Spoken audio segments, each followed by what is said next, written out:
Welcome to the official Leeds United podcast with me, Emma Jones, Matt Lewis and Jermaine Beckford. And we're delighted to say that Patrick Bamford has finally shown up. And Patrick, we've just got one question for you. Where the have you been? This is the official Leeds United podcast. Hi guys, really enjoyed doing the pod. I thought it was brilliant, had a great time, but it was almost a bit weird. It seemed like Matt went into his shell a little bit, and it was almost like he was starstruck. All a bit strange, but yeah, had a great time. That was from Johnny. I don't know what you did to him, but you must have. You left quite an impression.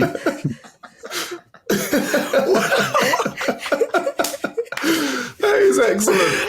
I don't even know what to say. I don't even know what to say. Where have you got that from? That conversation was between us three and Johnny. So what have you got involved with that? Well, obviously, I'm in touch with him, aren't I? And asked him how it went and stuff. And yeah, he wasn't quite sure what was up with you. Well, I love meeting you all. Any. I mean, he's got a library named after him in Horsforth, for crying out loud. Like, that's look, he's changing colour. Mate, he's changing colour. He's the same colour of this shirt. Mate, how's your foot? Oh yeah. How's your leg? Oh, Pat, don't pretend that you care now. It's been broken for a few weeks. You've not been in touch, have you? Yeah, never followed that up. Never texted me. Never asked if I was going well, if I was recovering.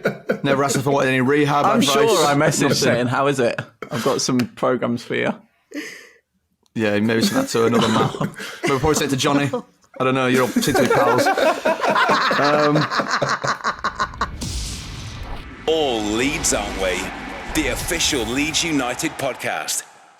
We are going to get stuck in because Patrick Bamford, you've been doing a lot of things since we last spoke to you. Notably, first and foremost, celebrated your birthday. So happy belated birthday, Patrick. Happy birthday. Oh, don't sing. I don't want a song. But no, thank you. Yeah, but don't stop. It was possibly the weirdest birthday I've ever had because it didn't feel like a birthday. Not that I'm complaining, but it didn't feel like a birthday. Talk us through what your birthday was like then, Pat. So I stayed awake. So you woke up and then what happened? I actually stayed awake till 12 the night before. Oh, you wild one, you. Crazy. I was awake then. Did Gareth know about that? Yeah. I don't know. But we weren't playing until 5, so I don't think we got up until 11. When you say you were awake till 12, what were you doing? Were you like having a party for one? Oh, no, I think I was watching Money Heist. Okay. Yeah, I got. Did you know I like that. at that point that you were starting the next day? Yeah. Oh, you knew. So I just tried to make it as normal as possible. Even though normally I'd go to bed at like before a game 10:30. I knew I wouldn't be able to sleep, so I just tried to like kind of tire myself out a little bit. Stay awake as long as I could watching Money Heist, and then when I started drifting off, I knew that I had a bit of a lie in, and then. Yeah, woke up the next day. To be honest, the day after the game, I tried to think back about the actual day and I couldn't remember anything. Like, I can remember walking out and like singing the national anthem and stuff. But as far as like the intricate details, I can't really remember. Like, even now, I don't know what I did in that morning. Don't know what I had to eat or anything. It's all a bit of a blur. But yeah, it went. How were you feeling? When it actually got to the day of the game, I didn't feel nervous or anything. I probably like shook my nerves off the first day, so I was nervous when I arrived to camp, and then nervous for the first training session. But once I got into it, I trained all right, so it kind of helped, and then settled in, and it was all just then became like kind of normal. And I just tried to treat the game like a normal game. And it was only really when we stood like singing the national anthem that I was like thinking, well, it's a bit nuts. And but yeah, I was never nervous because by that stage you got your heart beats up and you warmed up and stuff. So it's just like a normal game. Did they sing happy birthday to you on the day, your teammates? Yes. So it might have been actually that morning that we had like a little small team meeting and Gareth called everyone like together, and he was like, it's Bakayo's and Patrick's birthday. You know what we do? And he started singing Happy Birthday, and everyone started singing Happy Birthday. So they all sang there in the meeting. And then when the game so after the game, we weren't allowed to go see our families and stuff because we were in the COVID bubble. So we couldn't go see mum or dad or anything. And we've got the bus pretty quickly after the game back to Spurs Lodge. And me and Calv were just chilling, playing Warzone. I've got this knock on the door. I was like, who's that?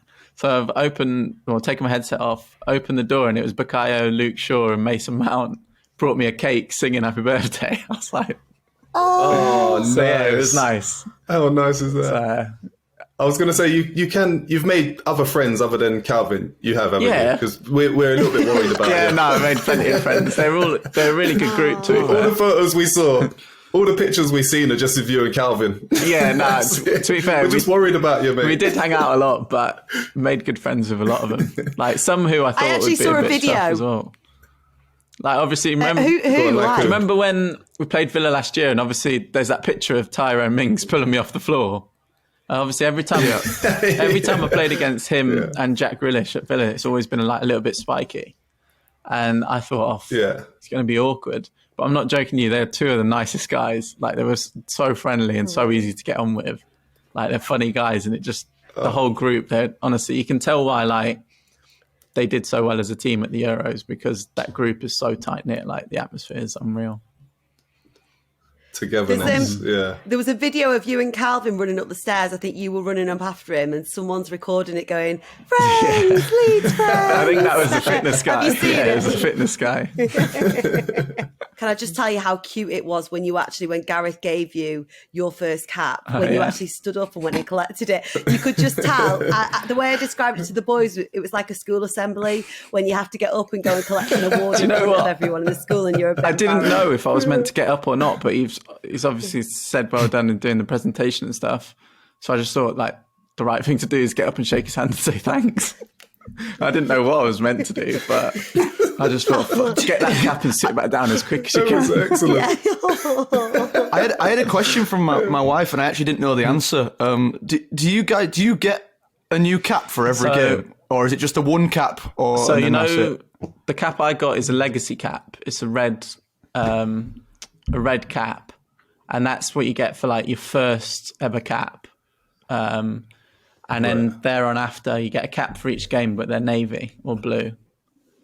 And I didn't realise as well, so in your shirt, where it would sit on the back of your neck, so in the, normally where the sizing is on the shirt, etched into the collar is a number, and it's the number player you are to represent England. So that number's on your cap. That's what's on the cap as well, right? On the cap as well, and that's in the back of the shirt. So that's quite cool. So obviously all the lads. What number's yours? Pardon? What number's yours? 1263. Wow, that's amazing. Wow. And where have you got them? Where have you put your shirt and cap? They're just upstairs at the minute. I'm going to get them framed, but they're just sat upstairs. Why, do you want to see them? Oh, yeah. Hang on then. Give me 2 minutes. I'll go grab them. Show us your shirts. So that's... Oh, wait. Oh, he's got it signed. Look at that. Lovely. Look at you. Number 9 as well. Yeah, so then that's a sexy shirt. You see that? That's the number, the etched in thing. Okay. Wow. That's where it's... Oh, wow. And then obviously on the front it just says the team, and all the boys signed it. And then this is the cap. Can you put it on? Oh, mate. Go on, put it on. Go on, Pat.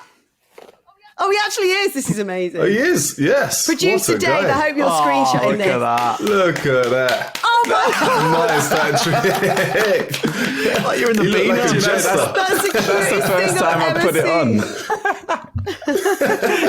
And it There you go. That's doesn't fit my exclusive here. Rubbish, send it back. Listening on together. How are you feeling about the start of the season so far? Because we haven't actually checked in with you since the start of the season. Oh, he's been too busy for us. I think that, look, the first game, obviously, at Man United, sorry. Yes. Well done. For Matt Well loses it. Well, now you've thrown me right off. Yeah, so first game at Man United, whilst it being the derby and everyone really wanted that one, like, from last year's experience, going there, especially away, is going to be tough. So obviously the score was a little bit high, but I think that to come away with anything more than a draw would have been exceptional, and you would have been happy with a draw. It's just they're going to be good this year. They're going to be, with their squad, they should be going to win the league. Same as Liverpool. They should be going for win the league this year. And Everton, as Matt said, started off really well. The only one little bit frustrating is Burnley, which they're the kind of teams that you need to pick up points from. I mean, we managed to grab a draw late on, but they're the kind of teams where you need to win. So I think it's been a little bit of a stuttering start, but the atmosphere is still good. Sometimes in a dressing room, you can sense as a player when you haven't had the greatest start to a season, everyone start like panicking a little bit, starts worrying, but it's not been like that. It's been, no one's really started thinking or even saying, we need to get a win, lads. Where's this win coming from? Because I think everyone just believes in the process, and we know that we're good enough after last year. Right. Also, I was intrigued to know how's Dan James got on. Obviously, we've not actually spoken about him yet. We just see this small kid on the touchlines doing his warm up, sprinting, looking rapid. Is he the fastest in the squad now? I don't know. We'll have to see a sprint over. As far as I'm aware, you're still the fastest recorded on the pitch. Yeah, Pat. Yeah. I don't know if anyone will beat that over a long distance. And you know what as well? Yes, people think I'm slow. These guys think I'm slow. And no one's managed to top that speed. This is what Lee Dixon was giving it at the weekend. He was saying, the thing with Pat is that he doesn't have that lightning speed. And I'm like, whoa, the stats say otherwise. Whip the stats out, Matt. This is the official Leeds United podcast.